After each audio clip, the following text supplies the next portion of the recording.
Good evening. और अब हम अपना चैप्टर स्टार्ट कर रहे हैं क्लास 10th का एनसीईआरटी चैप्टर नंबर 13 साइंस की बुक का magnetic effects of electric current. UT और इस तरह के टेस्ट के लिए मुझे लगता है कि आपको अपना एनसीईआरटी से कंप्लीट करके जाना चाहिए चैप्टर, तभी अच्छा होता है, तभी आप ढंग से चीजें कर पाएंगे। और कोई क्वेश्चन अगर थोड़ा ठीक ठाक तरीके से पेपर बनाया जाए तो एक भी सवाल एनसीईआरटी से बाहर का नहीं डाला जाता है यूटीज में या बोर्ड एग्जाम्स में इस तरह से। तो आप सभी ने बुक खोल ली अपनी चैप्टर 13? ठीक है, सुनो, एक्टिविटीज भी आपके पेपर में पूछी जा सकती हैं। देखो, पेपर आपके खासकर 10th के महेंद्रगढ़ कैंपस में नहीं बनते।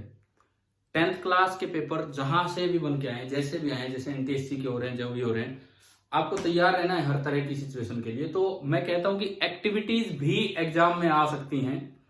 तो इवन जैसे पहली ही एक्टिविटी है बुक के अंदर, जहां चैप्टर स्टार्ट होता है वहीं, take a straight thick copper wire and place it between the points X and Y in an electric circuit. ये कह रहा है एक सर्किट में कॉपर वायर अटैच करके सर्किट कंप्लीट कर दो and place a small compass near to this wire, pass the current through the circuit, observe the changes in the position of compass needle. Simple इन्होंने क्या बताना चाहा है इस एक्टिविटी में कि अगर कोई करंट कैरिंग वायर आप रखोगे ना, कोई भी करंट कैरिंग वायर, जैसे स्ट्रिप रख के इसमें करंट फ्लो करवाया, तो इसकी वजह से बाहर एक फील्ड आएगा और उस फील्ड की वजह से मैग्नेटिक निडल पे एक टॉर्क लगेगा और उस टॉर्क की वजह से निडल घूमना स्टार्ट करेगी। जैसे फॉर एग्जांपल आपने निडल यूं रखी, ये निडल का नॉर्थ पोल, ये साउथ पोल, ठीक है। तो इसकी वजह से जो बी आएगा बाहर की तरफ आएगा, यहां जो बी होगा बाहर की तरफ है, इसका मैग्नेटिक मोमेंट है नीचे। तो टॉर्क इस तरह लगता है कि वो पी को बी की तरफ लाने की कोशिश करेगा। तो ये टॉर्क कैसे लगेगा कि वो निडल यूं घूम के नॉर्थ पोल निडल का बी के अलोंग आने की कोशिश करेगा। आप कैसे रख लो निडल को, निडल ऐसे घूमेगी। अगर आपने यूं रखा होता निडल को, इस तरह रखा होता, ये नॉर्थ ये साउथ, नॉर्थ पोल घूम के बी की तरफ आने की कोशिश करेगा। पहली बात, क्या डायरेक्शन समझ में आई कैसे निडल घूमना चाहेगी? हाँ जी बोलो। ठीक है, हमेशा पी और बी सेम डायरेक्शन में आने की कोशिश करेंगे स्टेबल इक्विलिब्रियम में। अच्छा, अगर निडल डिफ्लेक्ट हुई है तो ये लिखता है कि we see that the needle is deflected. What does it mean? इसका मतलब इतना सा है कि मैग्नेटिक फील्ड फैला दिया, करंट कैरिंग वायर ने अपने आसपास मैग्नेटिक फील्ड फैला दिया, ये इसका मतलब है। ठीक है, उसके बाद क्रिश्चियन ऑस्टेड के बारे में बता रखा है। इन्होंने पहली बार इलेक्ट्रिसिटी और मैग्नेटिज्म को रिलेट किया था, वो साइंटिस्ट है क्रिश्चियन ऑस्टेड। अच्छा, अगले पेज पे देखो, मैंने आपको ना आपके ग्रुप पे सिलेबस भेजा था, नया सीबीएसई सिलेबस इस यूनिट का। देखा वो आपने? अभी थोड़ी देर पहले भेजा था,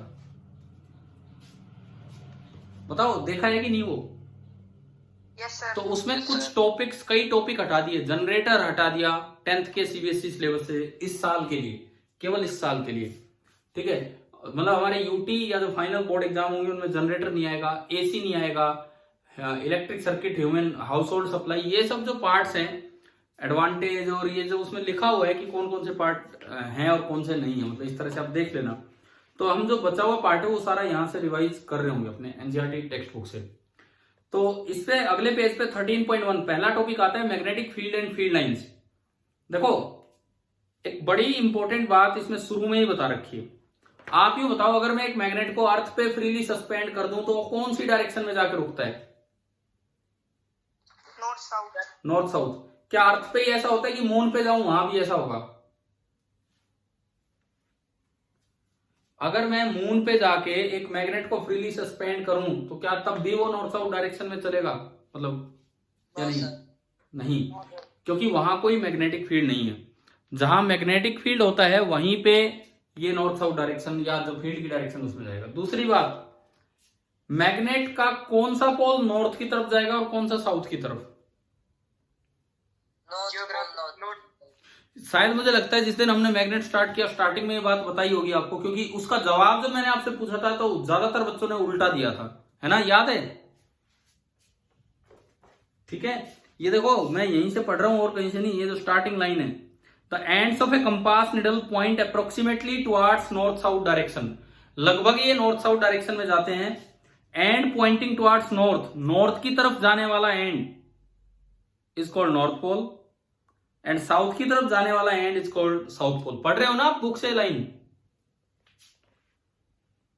ठीक है। Yes, sir. और कई एक्टिविटीज से फिर यह पाया गया कि देखो वो नॉर्थ की तरफ गया है, मैग्नेट का पोल अर्थ की ज्योग्राफिकल नॉर्थ की तरफ गया है, तो उसका नाम रखा गया north pole of the magnet. Magnet का पोल अर्थ के ज्योग्राफिकल साउथ की तरफ, और अप्रोक्सीमेट है ये, थोड़ा बहुत डिक्लिनेशन भी होता है वो हम कंसीडर नहीं करते हैं अभी इस चैप्टर में, इस क्लास में 10th में।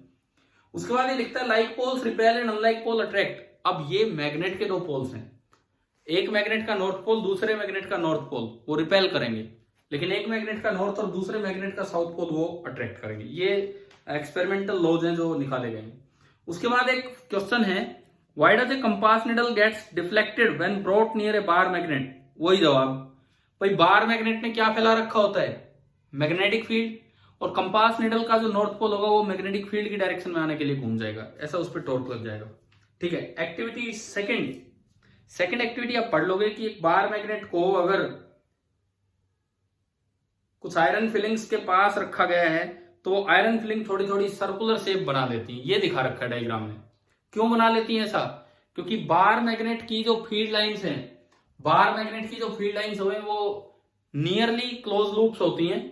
नियरली क्या, एग्जैक्टली क्लोज लूप्स होती हैं। सर्कुलर तो नहीं होती लेकिन एग्जैक्टली क्लोज लूप्स होती हैं, नियरली सर्कुलर होती हैं। मैग्नेट के अंदर फील्ड लाइन किधर से किधर चलती है? South to north. South to north. And magnet के बाहर North. North to south. Magnet के बाहर नॉर्थ टू साउथ। ये ऐसी छोटी छोटी बातें भी कल पेपर में पूछी जा सकती हैं। देखो एक एक नंबर के भी आते हैं बोर्ड में क्वेश्चन। आपको पता होगा 2 नंबर के क्वेश्चन बंद हो गए हैं, पता है कि नहीं पता है? पता है कि नहीं पता है? सीबीएसई एग्जाम में 2 नंबर के नहीं आते, 1 नंबर का आएगा, 3 नंबर का आएगा और 5 नंबर के आएंगे। ये है अब का जो पैटर्न है, वो 1, 3 और 5 ये चलता है। तो देखो अब इसमें आगे सुनो, तो 1 नंबर में ऐसे डायरेक्ट क्वेश्चंस आ सकते हैं जो छोटी छोटी बातें हम डिस्कस कर रहे हैं। कितने नंबर का होगा कल आपका पेपर साइंस? 30 नंबर का। 30 का मतलब फिजिक्स 10 है ना? ठीक है। एक्टिविटी 13.3 पढ़ना यार, आप पढ़ना, इसमें वही सब है इस तरह से। अच्छा उसके बाद मैं आगे बढ़ता हूं। एक्टिविटी 3.3 के नीचे दिया है कि एक तो 2 पॉइंट बता रखे हैं, 2-3 पॉइंट। एक तो लिखता है कि जहां पे फील्ड लाइंस पास पास होंगी, closeness of the field lines represent the strength of magnetic field and tangent to the field line represent the direction of magnetic field. Close मतलब फील्ड लाइंस अगर पास पास होंगी, तो इसका मतलब वहां मैग्नीट्यूड ऑफ मैग्नेटिक फील्ड ज्यादा है। फील्ड लाइन दूर दूर होंगी तो मैग्नीट्यूड ऑफ मैग्नेटिक फील्ड कम है। क्या 2 मैग्नेटिक फील्ड लाइंस इंटरसेक्ट कर सकती हैं एक दूसरे को? बताओ। नहीं, क्योंकि अगर इंटरसेक्ट करेगी तो एक जगह पे 2 टेंजेंट आ जाएंगी, जबकि एक जगह रिजल्टेंट फील्ड की 2 डायरेक्शन पॉसिबल नहीं है। उसके बाद आता है magnetic field due to a current carrying conductor. अब देखो आपके 10th क्लास में कहीं भी मैग्नीट्यूड नहीं आ रहा है, 10th क्लास में कहीं भी मैग्नीट्यूड नहीं आ रहा है, केवल डायरेक्शन और डायरेक्शंस की बात हो रही है। फॉर एनटीएससी एग्जाम हमने कई फॉर्मूले पढ़े, फोर्स का फॉर्मूला पढ़ा, फील्ड का फॉर्मूला पढ़ा, म्यू नॉट और कांस्टेंट यूज किए, लेकिन अब एनसीईआरटी बुक में नहीं है तो आपके बोर्ड एग्जाम में वो नहीं आएंगे, केवल डायरेक्शंस की बात की जाएगी। तो सबसे पहले तो इसमें आता है कि स्ट्रेट करंट की वजह से, स्ट्रेट करंट कैरिंग, इसके लिए ना राइट हैंड थंब रूल बोला जाता है डायरेक्शन निकालने के लिए। राइट हैंड थंब रूल बोलते हैं। सपोज ये करंट जा रहा है, तो इस पे आप अंगूठा कीजिए और हथेली अपनी यूं घुमा दीजिए, मतलब थंब इधर करके और उंगलियां घुमाइए, तो जो उंगलियों के घूमने की डायरेक्शन होगी वो मैग्नेटिक फील्ड की डायरेक्शन होगी। इसको बोल दिया जाता है राइट हैंड थंब रूल। ये आपकी बुक में नीचे दिया। अभी मुझे याद है एक बच्चे ने पूछा, एक सवाल भेजा कि यूनिफॉर्म फील्ड को कैसे रिप्रेजेंट करें थ्रू फील्ड लाइंस। तो यूनिफॉर्म फील्ड अगर आपको दिखाना है, अगर आपको कहीं भी यूनिफॉर्म फील्ड दिखाना है तो आप क्या दिखाएंगे? इक्वल लेंथ की लाइंस दिखाएंगे एंड इक्वी डिस्टेंट दिखाएंगे, एक दूसरे से बराबर दूरी पे दिखाएंगे। देखो यूनिफॉर्म फील्ड ऐसे दिखाया जाता है, बराबर दूरी की लाइन लगा दीजिए, ये गैप इक्वी डिस्टेंट हो और लेंथ भी इक्वल रखो और एरो एक साइड में लगा दो, एक साइड में। ये तरीका होता है यूनिफॉर्म फील्ड को रिप्रेजेंट करने का। अब उन्होंने जहां से भी सवाल भेजा है तो इस तरह का भी आ ही सकता है, डायरेक्ट आ सकते हैं। ठीक है, राइट हैंड थंब रूल मैंने आपको बता दिया है।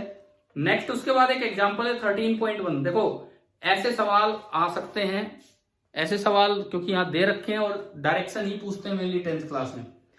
एग्जांपल 13.1 कर लोगे इस तरह के, हॉरिजॉन्टल पावर लाइन है, ईस्ट टू वेस्ट जा रही है, करंट जा रहा है ईस्ट टू वेस्ट, तो आपको बताना है मैग्नेटिक फील्ड उसके ऊपर और नीचे किधर होगा। चलो हम चारों तरफ बताते हैं।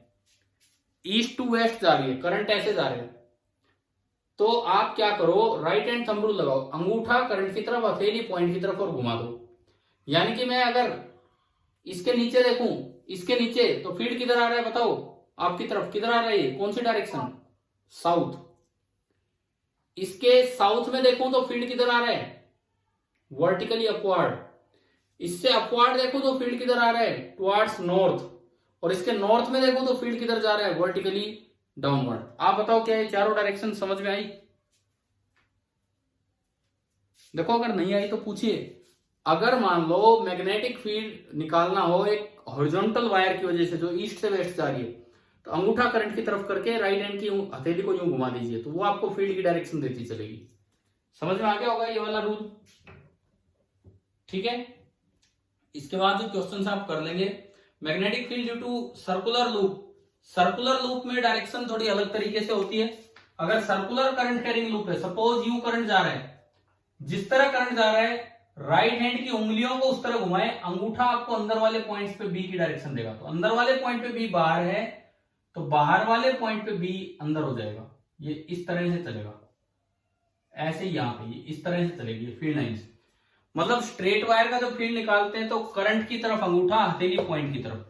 अगर सर्कुलर वायर का फील्ड निकाले तो हथेली करंट की तरफ घुमानी है और अंगूठा बीच में हो जाएगा, मतलब जहां भी आपको पॉइंट दिया है वो फील्ड की तरफ हो जाएगा वो। ठीक है, इसके बाद देखो magnetic field due to current in a solenoid.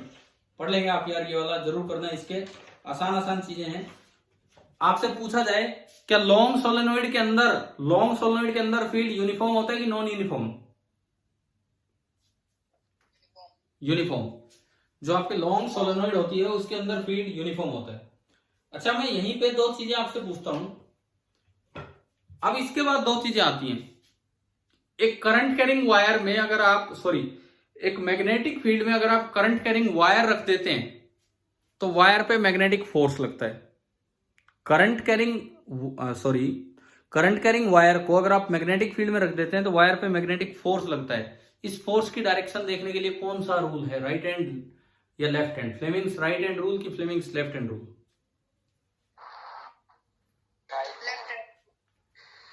दोबारा सुन के ढंग से जवाब दो, क्योंकि दोनों तरह के ऑप्शन। हाँ, अगर एक करंट कैरिंग वायर है उसको परपेंडिकुलर डायरेक्शन में रखा गया है, कहां एक यूनिफॉर्म या किसी भी मैग्नेटिक फील्ड में, तो वो मैग्नेटिक फील्ड उस पर एक फोर्स लगाएगा, जिसका एक्सप्रेशन हम 10th में नहीं देखते, q into v cross B. वो आपको एनटीएससी के लिए पढ़ा दिया होगा, लेकिन वो सब 12th में आएगा। फोर्स आईएलबी वो सब बाद में आएगा। किधर आएगा? पहली उंगली left hand, Fleming's left hand rule है, पहली उंगली किधर करनी होती है? बी की तरफ। दूसरी उंगली किधर करनी होती है?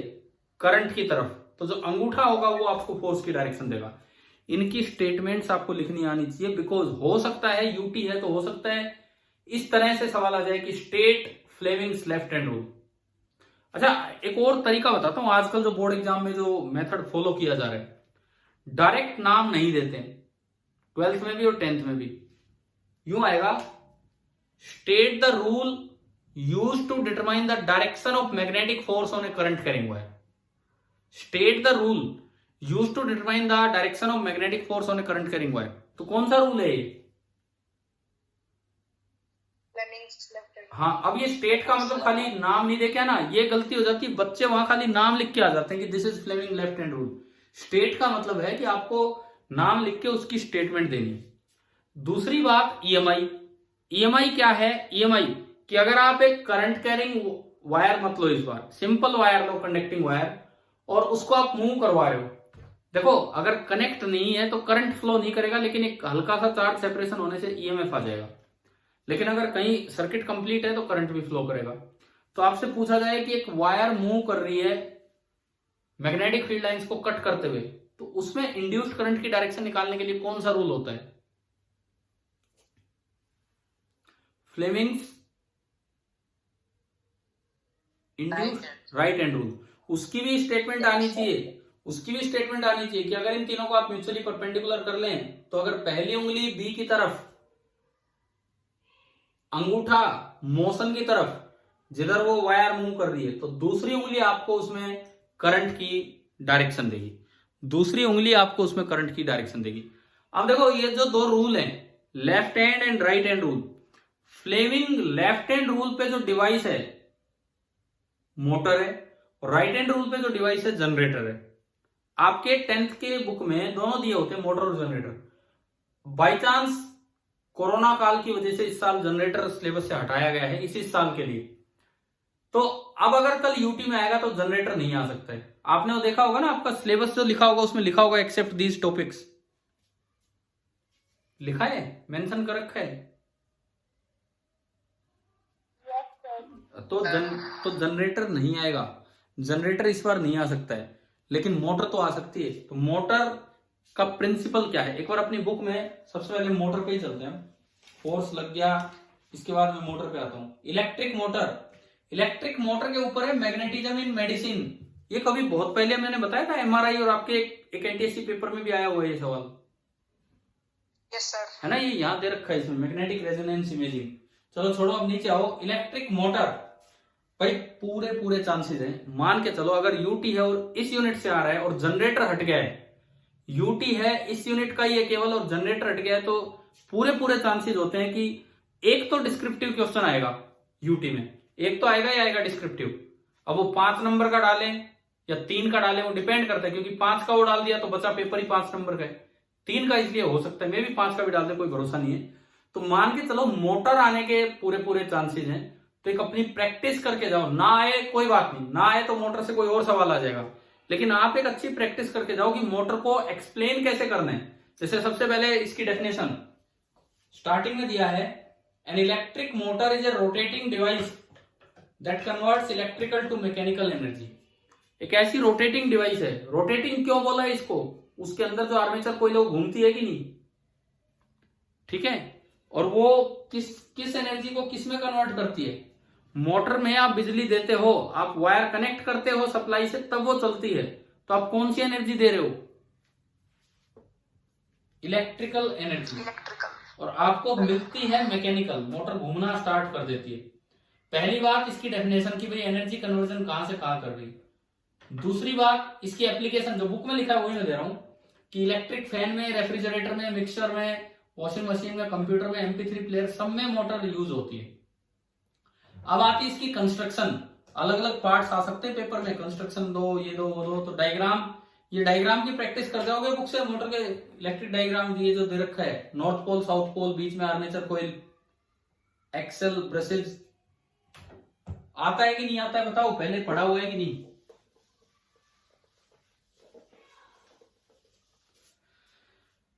देखिए इस तरह का सिंपल इसका डायग्राम आप बनाएं तो ये नॉर्थ पोल, ये साउथ पोल, ये मैग्नेट के जो 2 पोल्स हैं जो मैग्नेटिक फील्ड फैलाने का काम करेंगे।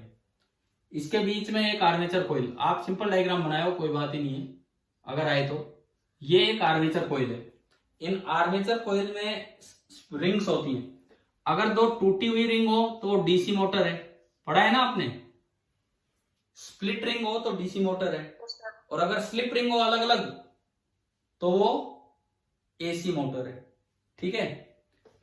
और ये बाहर से अब यहां पे सप्लाई देनी पड़ेगी, ये मोटर है, जनरेटर नहीं है, यहाँ लोड नहीं लगाना है, जनरेटर में यहाँ लोड लगता था, यहाँ पे आपको सप्लाई देनी पड़ेगी। और ये जो रिंग्स होती हैं ये आके रुकती हैं ब्रशेज पे, कार्बन ब्रशेज पे, ये जो रिंग्स होती हैं ये आके कार्बन ब्रशेज पे रुकते हैं। इस तरह का अपना एक अरेंजमेंट बनाने की प्रैक्टिस रखना अगर मोटर आता है तो, ठीक है। अच्छा एक और चीज है, पेपर की कोई टाइम लिमिट होगी या बस कैसे भी आगे आपको करना है बस अपनी तरफ से। टाइम लिमिट कैसे है, क्या मतलब भेजने की टाइम लिमिट है भाई इतनी देर में सेंड करना है, तो फिर क्या टाइम लिमिट है, फिर तो आपके ऊपर ही है, 40 मिनट्स का टाइम है सर, ठीक है। और सुनो, एक चीज का ध्यान रखना, पेपर आए पता लगे अपनी एनसीईआरटी बुक खोल के बैठ गए, देख देख के डायग्राम बना रहे हैं, देख देख के, ऐसा तो यार कुछ मत करना, है ना।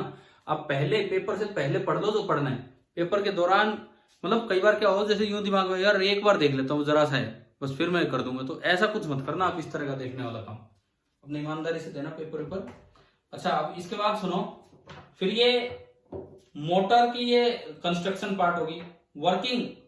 वर्किंग फ्लेमिंग रूल से बड़े आसानी से समझ, इस चीज को क्या बोलते हैं, स्प्लिटरिंग वाले अरेंजमेंट को, कभी ये वर्ड यूज किया हमने, कम्यूटेटर। हाँ, कम्यूटेटर होता है जो इसको एसी से डीसी बनाता है, ये होता है। इस तरह से एक नंबर में पूछ लिया जाए, या मोटर आ जाए, 3 पार्ट आ जाए सवाल में, ऐसे आते हैं अक्सर, छोटी छोटी बातें पूछ ली जाए, ये सब तो ये ध्यान रखना, एक थोड़ी सी ढंग से पढ़ जाना इसको तो। और दूसरी बात, जैसे अगर मान लो, सपोज कीजिए ये 3 नंबर में आ गया, मान लो आजकल सीबीएसई में ना 12th में ना 10th में ऐसा कभी नहीं आता कि एक्सप्लेन मोटर 3 नंबर या कोई एक पार्ट, उसके अंदर वो 2-3 सवाल बना के देते हैं, तो आपको पता होना चाहिए कम्यूटेटर का क्या काम है, किस तरह से मोटर काम कर रही है। इसकी वर्किंग आप समझा दोगे कि जैसे ही करंट चला, ये करंट आया, ये मैग्नेटिक फील्ड है इधर, और ये करंट आया। अब फ्लेमिंग लेफ्ट हैंड रूल बताओ, पहली उंगली बी की तरफ, इस पे फोर्स निकालते, इस पे पहली उंगली बी की तरफ, दूसरी उंगली करंट की तरफ, तो अंगूठा बाहर आया, तो ये वाली जो वायर है इस पे तो एक फोर्स लग जाएगा बाहर की तरफ, उस पे देखो पहली उंगली बी की तरफ आगे, अंगूठा नीचे, तो सॉरी करंट की डायरेक्शन नीचे, तो अंगूठा अंदर गया, तो इस पे फोर्स लगेगा अंदर, यानी कि ये जो आर्मेचर है ये यूं घूमना स्टार्ट कर देगा, ये हिस्सा बाहर आएगा, ये अंदर आएगा। क्वांटिटेटिव डिटेल में आपको जाना ही नहीं है कि फोर्स ILV लगा क्या लगा, लेकिन आप ये कहेंगे कि जब आधा टर्न हो जाएगा तो स्प्लिट रिंग फिर से बदल जाएंगे, और ये फोर्स ऐसे ही लगता रहेगा, तो मोटर कंटिन्यूअसली घूमती रहती है। ठीक है, लास्ट में लिखता है कॉमर्शियल मोटर के अंदर क्या क्या यूज होता है। सबसे लास्ट में देखो, कॉमर्शियल मोटर जो होती है, जो बाजार में आप लेके आते हो, उनमें परमानेंट मैग्नेट की जगह क्या यूज किया जाता है, इलेक्ट्रोमैग्नेट। परमानेंट मैग्नेट की जगह इलेक्ट्रोमैग्नेट यूज किया जाता है। मिल गया लाइन क्वेश्चन से ऊपर। भैया ध्यान रखना, हम डायग्राम में परमानेंट मैग्नेट पोल दिखा देते हैं, लेकिन जो कॉमर्शियल मोटर होती है उनमें इलेक्ट्रोमैग्नेट यूज किया जाता है। एक सिंगल टर्न नहीं होती, कई टर्न्स की आर्मेचर कॉइल होती है, और एक सॉफ्ट आयरन कोर होती है जिसके ऊपर उस आर्मेचर कॉइल को लपेटा जाता है। तो आपसे पूछा जा सकता है कि जो आपने जो मोटर बना के दिखाई है, पेपर में पूछ लिया मोटर बताओ, आपने जो मोटर बना के दिखाई है इसमें और कॉमर्शियल मोटर में क्या डिफरेंस है, तो 3 डिफरेंसेस हैं। हम यहां परमानेंट मैग्नेट दिखा रहे हैं, वहां कौन सा मैग्नेट होता है, बोलो। हम यहां परमानेंट मैग्नेट दिखा रहे हैं, पहला डिफरेंस इलेक्ट्रोमैग्नेट, मतलब उसमें करंट जाएगा तो ही वो मैग्नेटिक फील्ड प्रोड्यूस करेगा, इस तरह का है। दूसरा डिफरेंस, हम यहां एक टर्न दिखाते हैं, वहां जो कोइल होती है उसमें दुनिया भर के टर्न्स होते हैं। और तीसरा डिफरेंस, हम यहाँ कोर के रूप में कुछ नहीं दिखा रहे हैं, और वहां जो एक कोइल जिसको आर्मेचर कोइल बोल देते हैं उसको लपेटा जाता है किस पे, एक सॉफ्ट आयरन की कोर पे। इन सब बातों से पावर बढ़ जाती है मोटर की जो पावर होती है, जो हॉर्स पावर में दी जाती है, वो बढ़ जाती है। ठीक है, उसके बाद आता है, नीचे 3 सवाल हैं। State Fleming's left hand rule कर देंगे आप। What is the principle of an electric motor, principle क्या होता है इलेक्ट्रिक मोटर का, कि whenever a current carrying wire is placed in a magnetic field, the field exerts a magnetic force and due to which the coil rotates। ये इसका principal है। Generator का तो EMI था। तीसरा, what is the role of split ring in an electric motor, split ring क्या करती है, स्प्लिट रिंग इसको डीसी मोटर बना देती है ताकि डीसी पे काम करे, और ताकि मोटर बार बार यूं ना हो, एक ही तरीके से घूमती चले, ये इसका काम है स्प्लिट रिंग का, कम्यूटेटर की तरह वो काम करती है। अच्छा, उसके बाद सुनो, EMI पे चांसेस होते हैं एक्टिविटी पे क्वेश्चन आने के। देखो कल क्या आया क्या नहीं आया वो छोड़ो, मैं फाइनल एग्जाम की बात अगर करूं, क्योंकि कल जो पेपर बनेगा वो भी यार फाइनल के अकॉर्डिंग ही बनेगा। EMI में चांसेस होते हैं एक्टिविटी में। मैंने शायद 2 बार लेक्चर दिया आपके एक्सपेरिमेंटल स्टडी ऑफ EMI पे, 1-2 बार दिए पहले, क्या पुराने लेक्चर्स हैं आपके एक्सपेरिमेंटल स्टडी ऑफ EMI पे? Yes sir. तो उसमें ऐसी एक्टिविटीज होती थी, आप पास लेके आ रहे मैग्नेट को, डिफ्लेक्शन हुआ, तेजी से पास लाए, डिफ्लेक्शन और तेज हुआ, डिफ्लेक्शन और बढ़ाना है, आपके पास गैल्वेनोमीटर नहीं है तो आप बल्ब यूज कर लो। इस तरह के कुछ भी सवाल बना के दिए जा सकते हैं। और ऐसी एक्टिविटीज आपकी बुक की जो है ना, ये मुझे दिख रही है, एक तो फिगर 13.16 और एक फिगर 13.17। फिगर 13.16 और फिगर 13.17, कम से कम ये दोनों एक्टिविटीज तो अपनी ढंग से करके जाएंगे। 13.16 में तो आप एक मैग्नेट को पास लेके आ रहे हैं, और 13.17 में कोयल का करंट बढ़ा रहे हैं, मतलब ऑन कर रहे हैं, तो इसका मतलब करंट बढ़ा है। बात एक ही है, चाहे आप मैग्नेट को पास लाओ और चाहे आप किसी पड़ोसी कोयल का करंट बढ़ाओ, बात तो एक ही है। देखो एक्टिविटी नंबर कौन सी है, 13.16, एक्टिविटी 13.8 कर लोगे? एक्टिविटी 13.8 हो जाएगी आपसे कि नहीं, बताओ? कि एक मैग्नेट को पास ला रहे हो तो डिफ्लेक्शन होगा या नहीं। अब अगर मैं कोयल को रोक दूं, मान लो मैं कोयल को और मैग्नेट दोनों को सेम स्पीड से चलाऊं, तो बताओ कोयल में डिफ्लेक्शन आएगा कि नहीं गैल्वेनोमीटर में? अब बिल्कुल नहीं आएगा, क्योंकि रिलेटिव मोशन जब तक नहीं होगा ना, नहीं होगा। दूसरा सवाल, कोयल रुकी हुई है, मैग्नेट इसकी तरफ आ रहा है, तो डिफ्लेक्शन होगा कि नहीं गैल्वेनोमीटर में? होगा। तीसरा सवाल, मैग्नेट रुका हुआ है, कोयल इसकी तरफ आ रही है, डिफ्लेक्शन होगा कि नहीं? होगा। चौथा सवाल, कॉमर्शियली आप मैग्नेट को मूव कराते हो कि कोयल को मूव कराते हो, जो कॉमर्शियल डिवाइसेज है उनमें?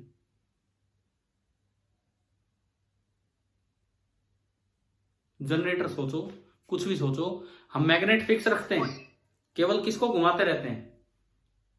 कोयल को। पांचवा सवाल, कोयल यहां है, मैग्नेट है, लेकिन मैं इसकी तरफ नहीं ले जा रहा, इसके पैरेलल इधर उधर चला रहा हूं, इसके पैरेलल इधर उधर, बताओ डिफ्लेक्शन होगा कि नहीं?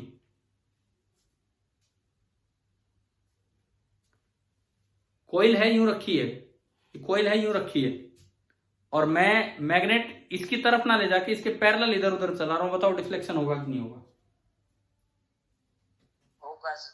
होगा, बिल्कुल होगा, क्योंकि इसके पैरेलल चलने से फर्क नहीं पड़ रहा, आपको इसकी फील्ड लाइन देखनी है, इसकी फील्ड लाइन तो उसको क्रॉस करके जा ही रही है, और जब आप इसको मूव कराओगे तो फील्ड चेंज होगा, और फील्ड चेंज होगा तो फैराडे ने बताया कि ये होगा।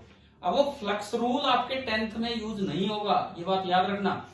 जो हमने फ्लक्स रूल पढ़ा, जो इतना फ्लक्स रूल पढ़ा, उस पर क्वेश्चंस वगैरह लिए, वो सब फॉर एनटीएससी था, या फिर आप 12th में आप पढ़ लेंगे। यहां आपके पूरा चैप्टर क्वालिटेटिवली है या डायरेक्शन वाइज है, क्वांटिटेटिव फॉर्मुलों का कहीं कोई उपयोग ही इसमें नहीं है, ठीक है। अच्छा, इसके बाद बीच में पॉइंट है गैल्वेनोमीटर, वो आप जानते हैं गैल्वेनोमीटर क्या होता है, जिससे डिटेक्शन किया जाता है कि करंट है कि नहीं। गैल्वेनोमीटर का जीरो बीच में होता है कि साइड में होता है, जब कोई करंट फ्लो नहीं कर रहा हो तो? बीच में। और एमीटर का